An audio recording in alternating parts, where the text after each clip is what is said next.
Mga ka-BBM, matapos mag-trending sa social media ang isang dating pulis na si Willie Gonzales kung saan ay nakaalitan niya ang isang siklista, heto, tuluyan na siyang tinanggalan ng lisensya para humawak at magmay-ari ng baril at tabawin pa sa kanya ang 3 pag-aari niyang firearms.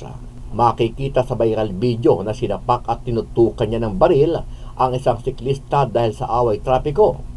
Dahil dito marami nating kababayan ang nagalit sa driver ng pulang kotse dahil sa kanyang ginawang panunutok ng baril at napag-alaman na isa pala siyang dating pulis. Dahil dito agad na umaksyon ang mga otoridad, partikular ang Firearms and Explosives Office para kumpiskahin ang mga baril ni Gonzales at tanggalan pa ito ng lisensya. Komento ng ating mga kababayan, dapat hindi lang basta-basta tanggalan ng lisensya ang retiradong pulis at dapat ay makasuhan at makulong pa ito para hindi na pamarisa ng iba, lalo't ginagamit ng ilang mga abusado nating mga kababayan, partikular ang mga dating pulis at iba pang individual, ang paggamit nila ng baril kung saan ay nauuwi sa malagim na krimen. Ano ang masasabi mo dito mga ka-BBM? Kung ikaw ang tatanungin, sapat na ba natanggalan lang ng lisensya itong si Willie Gonzales o may iba pang parusa na dapat isampa laban sa kanya? Sama-sama nating panuorin ang buong video at pakicomment nyo po ang inyong mga reaksyon at sariling opinyon. Pero bago yan, muli po ako nag-iimbita sa mga hindi pa po nakasubscribe sa ating channel na ka-BBM News PH, pakipindot po ang subscribe button at pakiclick na rin ang notification bell para lagi kayong updated sa mga bagong upload natin na legit at napapanahong balita. Maraming pong salamat. Tapos na ang pribilehyo para magmay-ari ng baril ang dating pulis na si Wilfredo Gonzales. Si Gonzales ang motorista na nakunan sa viral video na bubunot at nagkasanang baril sa isang siklista dahil sa sagutan sa trapiko sa Welcome Rotonda noong August 8. Ayon kay PNP Firearms and Explosive Office Chief, Police Brigadier General Kenneth Lucas, malinaw na mali ang ginawa nito dahil lamang sa gitgitan at sagutan sa trapiko. Kaya naman kahapon, kinansila na nila ang license to own and possess firearms at firearms registration ni Gonzales. Kinumpiska na rin ng FEO kaninang umaga ang 3 pang baril na pagmamayari nito. Today is August 28, 2023. Yesterday, a video was uploaded sa social media which goes viral. Involving a motorist and a cyclist. Yung video na ito is nakuhanan somewhere sa Welcome Rotonda sa Quezon City. Immediately, nung nakita natin, the Chief of the Philippine National Police, General Benjamin Acorda, ordered the Firearms and Explosive Office to revoke immediately the LTAP of the individual who was seen pulling his gun, and the individual was identified as Wilfredo De Hoya Gonzales. Ito po yung ginawa nating revocation order. It was revoked yesterday, August 27, 2023. This morning, we confiscated all the firearms under the name of Mr. Gonzales, which consists of 4 firearms, 3 caliber 45 and 1 9mm pistol. Kinumpirma naman ni PNP Public Information Office Chief Police Brigadier General Red Maranan na dating pulis si Gonzales. Well, base dun sa official records na na-pull out natin, dati nga siyang report ng PNP and he was dismissed sometime 2018. So, kung ano man yung kaso, pinupull out na namin. But initially 2018, he was dismissed from the service. Ang una po, ito po yung Rock Island, caliber 45. Ito rin po yung Remington, also a caliber 45. And lastly, an Armscore, caliber 45. Yung isa pong firearm niya is was deposited at the Quezon City Police District, and sooner the Quezon City Police District will turn over the said firearm to the Firearm and Explosive Office. So, ito pong firearms na ito is nakonpiska na natin, it will be deposited dito sa Firearm and Explosive Office. And reminder lang po, doon sa mga kababayan natin, today is the start of the gun ban and will last until the 29th of November of this year. So, in order for you to bear your firearm legally outside your residence, you have to apply for a gun ban exemption sa COMELEC. Ito po ay online. Pwede nyo buksan yung website, nakalagay naman po doon yung steps kung ano yung gagawin natin, no?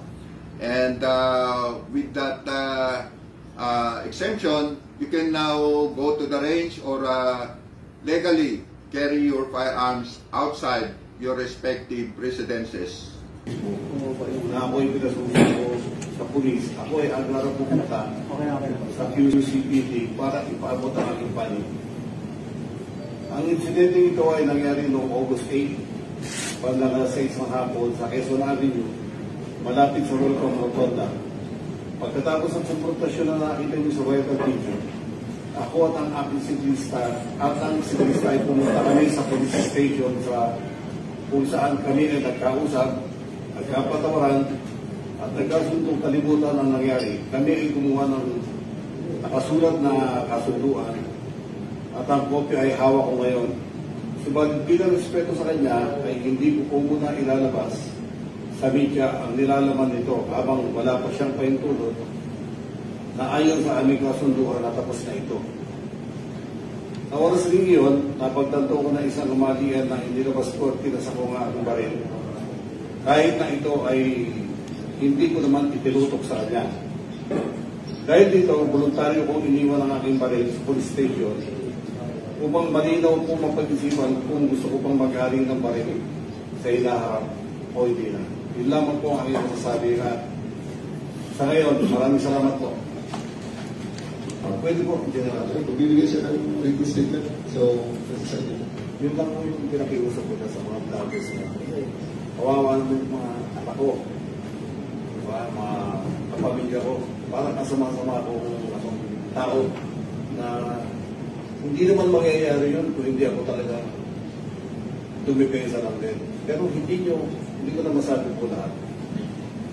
Sa naunang press conference ng Quezon City Police District, sinabi ni Gonzales na nagkaayos na sila ng siklista kaya't hindi na umabot pa sa pagsasampa ng kaso ang insidente. Anyway, meron po kasing nag-trending kahapon itong nakaraang weekend na isang siklista at saka isang mamang nagalit at binunot at kinasakuno. Mga ganun, no? Kinasa ang kanyang barel. Naku po, patay tayo dyan. At eto na nga, nag-trending ito sa social media dahil talagang marami ho ang nagalit dito sa mama na ito dahil nga ho, alam nyo, minsan talaga, pag tayo nakakaramdam ng pang-aapi, di ba? Sa mga mayayabang, medyo nagagalit talaga ho tayong mga mamamayan, di ba? Para hong nagalit ho itong mga netizens pagdating ho dito sa mama na ito dahil nga may pagkasang naganap. Alam nyo, sa totoo lang, kasi iba sa kababayan natin, mukhang hindi ho ata alam ibig sabihin ng PTC. Permit to carry. Hindi to permit to kasa.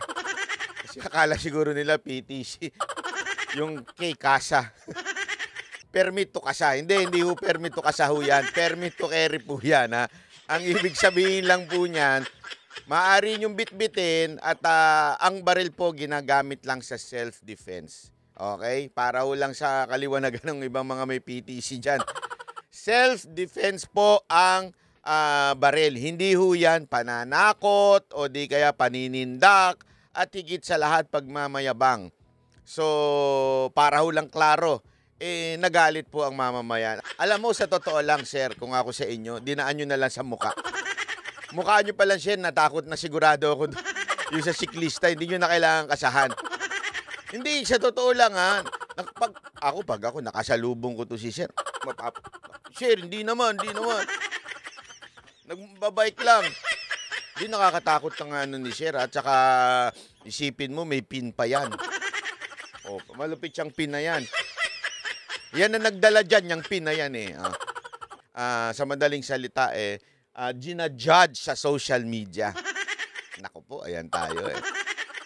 Gagawa-gawa tayo ng hindi maganda. Tapos pagka nabira tayo at nabanatan tayo sa social media, gagalit kayo sa social media. Sino ba yung social media na yan? Hindi, alam mo, pasensya na ho. Sa mga may balak gumawa ng masama at may balak gumawa ng hindi maganda sa publiko, wag niyong iisipin na walang kamera. Alam nyo ngayon, lahat may camera na. Okay, lahat ng tao ngayon may video-video na, lahat ng cellphone nila. Kaya ingat ho tayo, wag ho tayong masyadong inaano natin yung init ng ulo natin. Alam nyo sa sa sasakyan, dapat ho talaga wag ho tayo mag-iinit ng ulo. Kahit ano pa hong gulo ng trapiko. Kasi, alam nyo, marami naman talagang magulo sa kalsada. Pero ika nga, tandaan nyo itong quotation na ito. Ano ito? Napaka-importante ito. Mabigat tong quotation na to. Tandaan nyo ito. Pikon talo. So parang, sir, you are justifying. Sabihin na natin, sir, itong siklista na ito, bastos. Sabihin na natin, sir, walang galang, siraulo, namimikon. Still, hindi pa rin po tama ang kasahan o hindi pa rin po tama ang labasan ng baril. Sabi ko nga ho, di ba, sa quotation ko, pikon talo sa kalsada.